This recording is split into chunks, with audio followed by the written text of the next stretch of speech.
She's a Mona Lisa. Everyone's lining up to see her. She's a Mona Lisa.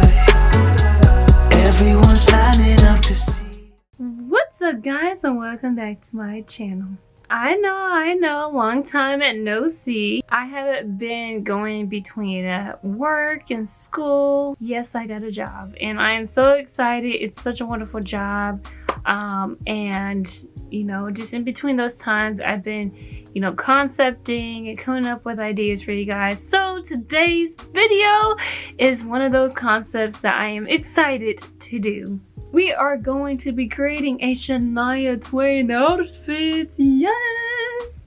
For those of you who are not from the South, not Canadian, or don't like country music, you probably don't know who she is, but she's pretty much mostly known for her beauty, her iconic fashion, and woman empowerment, in which she speaks much about in a lot of her music.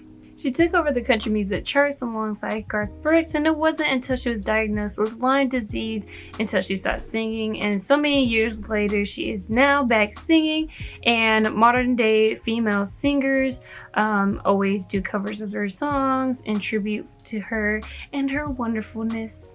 Therefore, I just came up with the idea that there is no greater idea or plan than to take an iconic, beautiful celebrity and to recreate one of their looks. Like, am I right? Look, this is my one day to be SHANIA TWAIN, and I'm gonna do it right. So let's get to the drawing board. And at the drawing table, we are going to draw out our concepts. This is going to be a new step added to all of my videos whenever I sew, because I find that drawing out your concepts make your sewing a bit easier and smoother. So I already have an idea of what I want to do for the jacket and the shirt, but for the pants, I'm a little iffy about because, So as many of you could already see, SHANIA is way smaller than me. So the thing is, these jeans are gonna look different on me than it does on her, but I feel pretty confident. The only issue would be the inseam being, you know, the double hem, or I call it double hem, but the double stitching. I was having to figure that out if I have to make the jeans high-waisted or if they lay perfectly, having to, you know, taper it to my waist and, you know, possibly even taper the ends, and trying to figure all that out. So that's going to be the most difficult task, but I feel like everything else is going to work perfectly fine. So like I said, we're just going to get to concepting. We're going to draw our mannequin out, and then we are going to go ahead and move on to drawing the clothes and sewing. Alright, so I already drew my mannequin out. So first I want to start with the under top, which was literally just like a little regular crop tank top. And the crop tank top is going to be a little bit higher than her jacket. So let's say, actually, yeah, let's say I do the crop top at the waist, and then we'll go ahead and make the jacket a little bit longer. So I have like the just basic tank drawn out on the mannequin, and then we are going to go ahead and draw the jacket. And I try to do a little pose just like she had it in the photo. Continuing on the jacket, we'll erase the parts that the jacket doesn't show, so really it'll just be kind of like this little middle part that we will be needing. So I'm gonna just go ahead and erase the sleeves of the shirt out, and then I'm gonna just kind of create like a jacket for one, and then we can add the details in a minute. So her jacket does not have sleeves, and so this mannequin is also not going to have sleeves. Therefore, we're going to crop it right here. Boom, boom, boom. And then the jacket's just going to come right here. I'm going to just draw it to where it's like an open jacket. And then you can't forget the little collar piece. And then if you want to draw the buttons, you can. And so I'm going to erase this middle line that I have here as my guide, and then just kind of redraw everything up top. And voila, we got our sleeveless jacket. It's going to be a denim jacket, so if you want to color it blue because you need help, just remembering, you know, what you need to do, what materials you need to get, and this and that, then you can. But the jacket's going to be denim and the shirt is just going to be white. And lastly, we're going to focus on the pants. So her pants kind of falls under her belly button, so I drew like a little belly button as a reference. And then she had the cowboy boot cut pants that are like, you know, just more straight legged at the bottom. And so that is what we are going to do. So this is how I drew the pants, and so you see that the bottoms are going to be a little bit more tapered and the top is just going to fall a little bit below the waist. So this should work just like how the pictures are. And then she also had kind of like gashes in her knees, so that's what we are going to kind of do as well. We'll just make these feet a little bit more pointy just to show the boot. And then we are also going to have our little cowboy hat. So I would just kind of draw whatever I can right up here. And then there's our SHANIA TWAIN outfits. By the way, y'all, I am going to transform old clothes. I could have done the jacket out of that old jean material that's up here on my little fabric collection show, but I just decided to take an old jacket, which I have right here, and remove the sleeves too. Many family members and friends are very familiar with this jacket.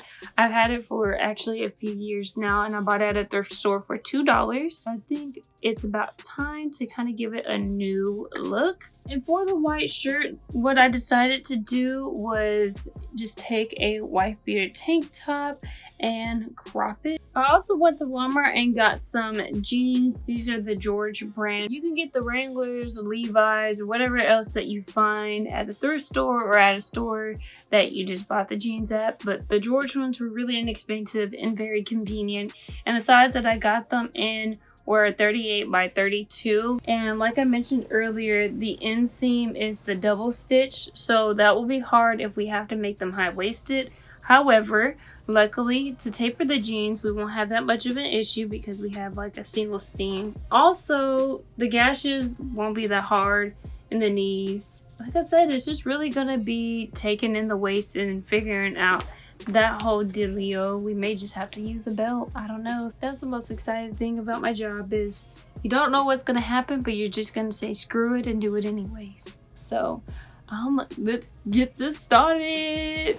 Alright, in my head, I thought let's start with the hard stuff first and then get that out the way, then go with the easy stuff from there. So we're starting off with the pants. As I turn around and we get a good look, I already noticed what I needed to fix. I have to take in the waist by 4 inches all around, but luckily that is it. The pants are already sort of high-waisted, so I'm going to just leave everything else as is. As for the leg of the pants, I wanted to take them in some each on the outer seam because I wanted more of a cowboy cut / boot cut.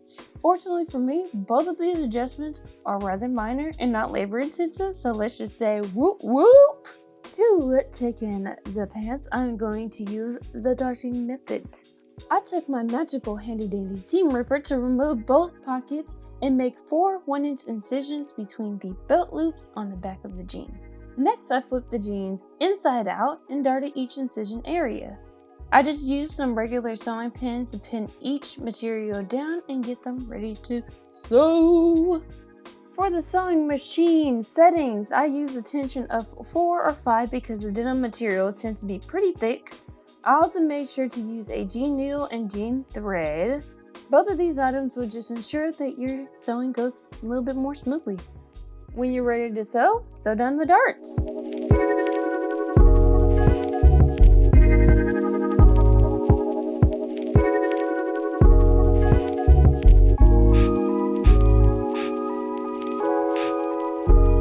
Before you resecure the jean waistband that you made incisions to on the back of the jeans to the newly darted parts of the pants, be sure to cut off any excess jean material, for it will make your sewing way easier. Or you can keep the material just to upsize a little bit later on if you'd wish for that too. Oh, and let's not forget to sew our pockets back on.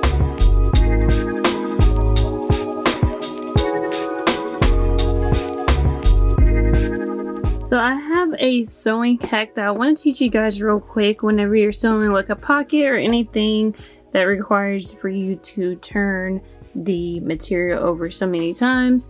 So once you get to a point where you need to turn, you're going to lift up the presser foot, make sure the needle is down in the material or else this trick won't work. And then all you're going to do is just twist the material in the direction that you need, and then drop the presser foot, and you can keep sewing in that direction. And therefore you don't have to readjust the material too much and then lose the place in which you're sewing. And here are the pants, waist snatch, booty, booty, booty everywhere. Oh, I think this outfit's gonna be fire. To take in the legs, all I did was flip the jeans inside out again, then measured about 1 inch or 2 from the base of the leg, then diagonally tapered towards the knee, in which I marked with a sewing pin. I did this with the outer seam since it was the only single stitch seam, and sewed that down. Again, remove the excess material if necessary. Shania's jeans were also distressed at the knee area, so we are going to do the exact same thing. I just used my tailor chalk to mark where I wanted my jeans distressed, then cut those markings horizontally using my fabric scissors. You want to take some tweezers and pluck out the white strands and keep plucking until you get the distressed look. I know this is very tedious, but I promise the results themselves are very rewarding. With the wave of my hand that is so magical, we are just going to make this, you know, go faster. So bippity boppity boop. And voila, we are now officially done with the jeans. Moving on to the jacket. All I did for this part was remove the sleeves using a seam ripper and then resew everything back together. I could have taken off the hemming and then cropped it some more, but then I did not think that it was as long as it actually was, so this is kind of my bad at the end of the day. Also, try your clothes on before you make any final touches. When I tried on the jacket, the material on the shoulder area was sticking out after removing the sleeves, so I could have taken off more material also in that area if I would have known, but oh well. Moral of the story, always check your stuff. And then last but certainly not the least, the crop top. You could easily just measure how much you want to take off and then leave the hemming raw, which has a cute little flare to it, or you can hem the edges by overlock stitching them or doing a rolled hem. Here I show both a rolled and rolled hem, so if you just want to roll your hem, all you do is flip your shirt inside out, double fold the hem pin, then sew like easy peasy lemon squeezy. Alright, time for the final results. Drum roll please, and cue the country music.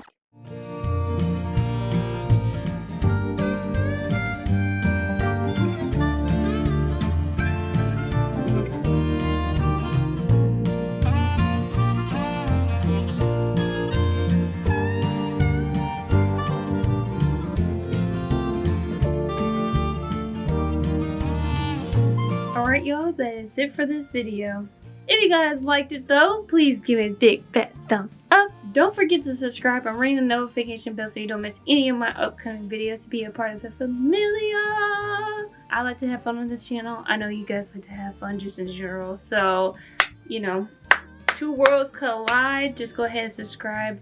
Also down in the comment section, let me know what other celebrities you want me to recreate. I'm planning on probably doing more Shania Twain outfits. So, like I said, Aaliyah, Selena, Dolly Parton, just Garth Brooks, you name it and I'll do it. Now I'm gonna head down yonder to go get my food. So, I'll have to see you guys next time. Until then, love you, babes. She's a Mona Lisa. Everyone's lining up to see her. There must be something about her features. You'll find her beauty goes much deeper once you get to meet her. She's a Mona Lisa.